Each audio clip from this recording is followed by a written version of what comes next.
not long ago, one of my friends asked me why I would take on the label for my body, which is exactly what it is, which distinguishes me from you. We've all got labels.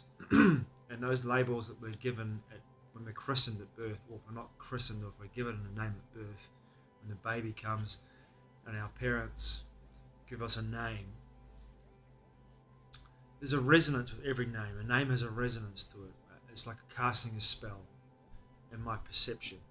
And so the name that you give your children is often, when it comes to you, in regards to parents naming their children, when it comes to the parents naming their children, everyone's experience is different. Some people have a clairaudient message to call their child a certain name.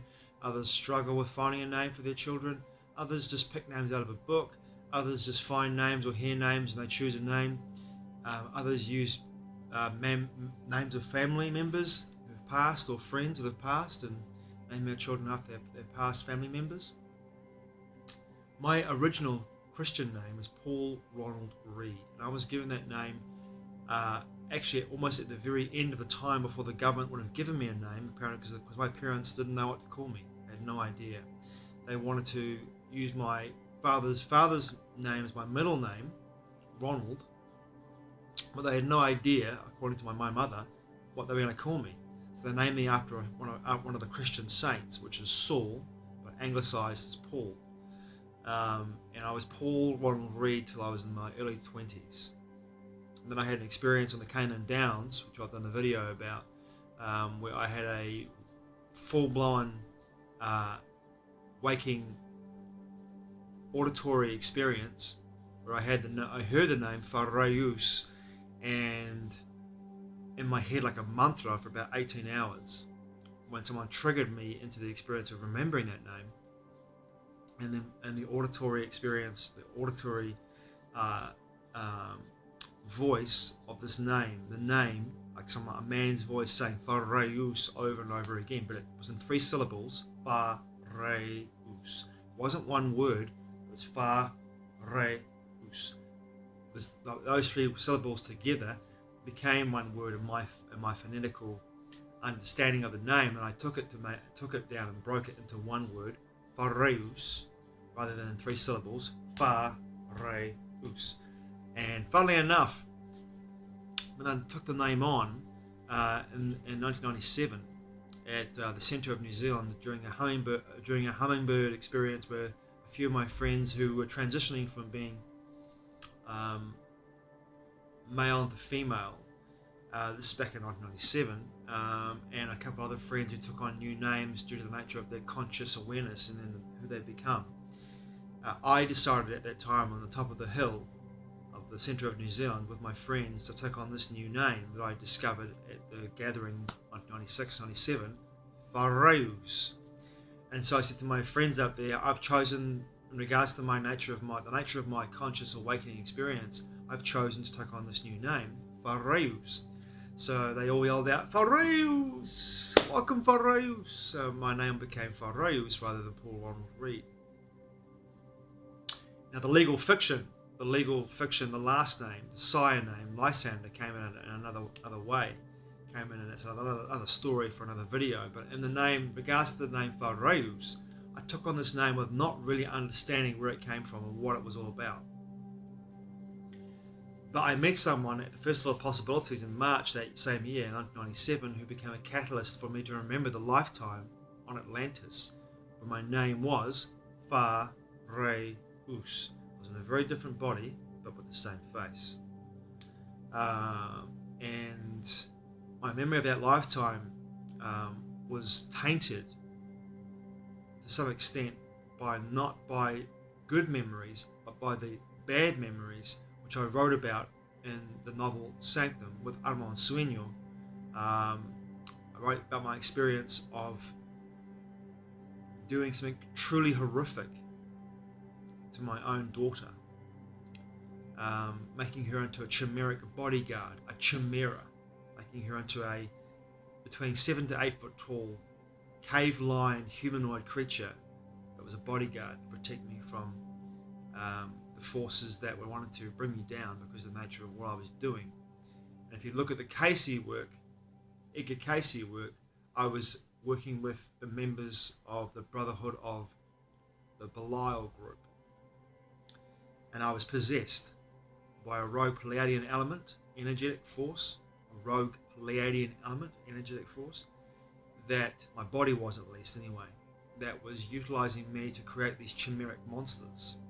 The last part of Poseidon before it sank into the ocean, due to the nature of the two-eye crystal being utilized for malevolent purposes. And I was creating these chimeric monsters, and one of these chimeric monsters that I created was my daughter, into a bodyguard to protect me as we were fighting against the Amelius group, which was the lighter side, the white hats, I guess you could say, in this modern day terminology.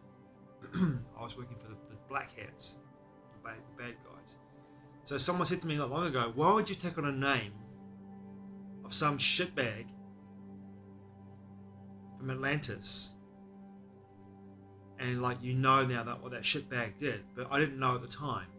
I took the name on, and I took the name on in 1997, but it wasn't until 2001, 2002, when I started writing the first draft of Sanctum, that I understood the end of that lifetime. I've got no recollection of the lifetime of my life in that body before that incident. I have the memory of the ability to use harmonics in a way to further my understanding of the nature of reality. I have that memory. I utilize that energy and that knowledge in Australia, in Victoria, in Queensland, and Western Australia, often scaring the shit out of myself because I was getting right out of my depth by utilizing this information in regards to the knowledge that I have with toning and the use of harmonics. But in the name itself, I don't remember. I have no recall of my life prior to be making these chimeric monsters in a laboratory in Atlantis. On Atlantis, Poseidon being the actual island itself where I was making these creatures, including my daughter at the time, turning her into this chimeric monster.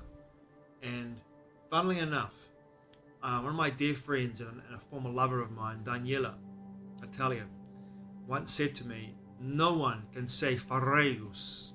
No one can say Phareus unless you are a Latin speaker. No one can say Phareus. So you must call yourself Fa, just Fa. So I became Fa. Fa, the first syllable of Phareus. So I became Fa. My name was Fa. My full name, and this chosen name that I've chosen for my body, this label and this resonance, is Phareus, but Fa is what I call myself to most people because they cannot say Phareus. And when I say Phareus, it goes into a place where everyone asks me, where does that come from? I direct them to Sanctum and say, read the book Sanctum, because in that book Sanctum, Suiraf is me. That's me. And therefore, you'll find out more about that name, Phareus. Phareus, Suraf is the same thing, but I've taken the words in the name, Phareus, so the letters in the word Phareus, and mixed them around a bit to make this word, this new name, Suiraf. But if you take the words, the letters out of that name, Suiraf, and make them into Phareus, they're all there for you to, the puzzle's there. I've just solved it for you. So, the reason why, now looking at the situation, why would you take on a name of this shitbag? But I wasn't a shitbag in that lifetime, my entire life, as far as I can remember. And in this lifetime, in that book, Sanctum, that I wrote about my lifetime, what I remembered, I look for redemption. I create redemption for myself in that book. And in my life, taking on this name now, Phareus, from Atlantis, I am doing the same. I'm having the same experience as that book that I wrote, the novel that I wrote, Sanctum. I am redeeming myself in ways, like every possible way that I can in this lifetime, consciously redeeming myself every way I can, making better choices, having better actions and better thoughts, and really being in a place where I'm moving from my heart space and changing the paradigm, changing the unified field in a way that the best I can do from my heart, with this name, reuse, utilizing it in a very positive sense. I'm redeeming myself. So the reason why I took on a name that it was at the end of that lifetime on Atlantis, at least anyway. I was a shitbag in that body. I became a shitbag, but also possessed. So I had no real control over, at least the extent of most of my actions. And whether I was possessed willingly or unwillingly, I'm still not certain. My feeling is it was more unwilling due to the nature of the ritual aspect of what I was involved in with the Belial group. I really feel as though there was a degree of possession that came with the fact that what we were doing in that Belial group and what we were creating, it was only natural that lower astral or more malevolent entities were able to attach themselves to our energetic forms, energetic bodies, subtle bodies, or our physical bodies in regards to full possession, due to the nature of what we were doing in the Belial group. And I wrote about in the books Entwined and United, which are a series unto themselves in the Shadow and Soul series with Harmon Sueno. When I wrote these novels, I also wrote in detail in United about Morvarad's experience going to Atlantis. The Morvarad, the Maldonian warrior, the ultimate warrior, her going to Atlantis and going to what I would call pens, or not prisons, but pens or buildings, underground, subterranean bunkers where these chimeric creatures were kept and brought out to be sex slaves, brought out to be slaves, brought out to be laughed at, brought out to experiment on. They were all kept in my perceptions and my memories were all kept in subterranean bunker-like buildings where they were hidden in the darkness and then pulled out one by one or all together at some point to be utilized for whatever reason, often horrific reasons for them and for the people that were using them as for that particular reason, especially within the Belial group in my memory. So in that book, United, I have written quite extensively about Morvarad's experience going into these bunkers and slaughtering these creatures, but in a mercy, in a way that's merciful, not in a way that's horrible, because she could feel, due to the nature of her psychic abilities, the sheer horror and the sheer fear these creatures had of anyone that was not chimeric, because most of the humans that they interacted with, most of the men and women they interacted with at the end of Atlantis were torturous to these poor creatures, were torturous, mean, malevolent and horrible to these creatures in terrible ways. So they were all in my vision of me writing this book, United, these creatures are cowering away in a corner as she goes into this bunker and then brings out her blade, her sword, and begins to slaughter them. They actually run towards her because they know she's going to set them free. So they run to her blade and she just basically slaughters them mercifully, kills them all, the whole lot of them. And in this particular chamber in the book, there's a lot in that chamber when she goes there to slaughter them. But she can feel their fear, and then she can feel their gratitude when she slaughters them, because they can feel that she's come in there knowing that this is for the betterment not only of the culture of Atlantis but for the creatures. She's setting them free of their enslavement by doing what is a merciful thing. So for me, my memory of Atlantis, a lot of my memory of Atlantis is the end of Poseidon before it sank once and for all, in the most darkest days of Atlantis. But the name I have taken for myself, Fareus, is I feel not all dark, even though this aspect of the end of that lifetime in that body, it was very dark, very, very, very dark.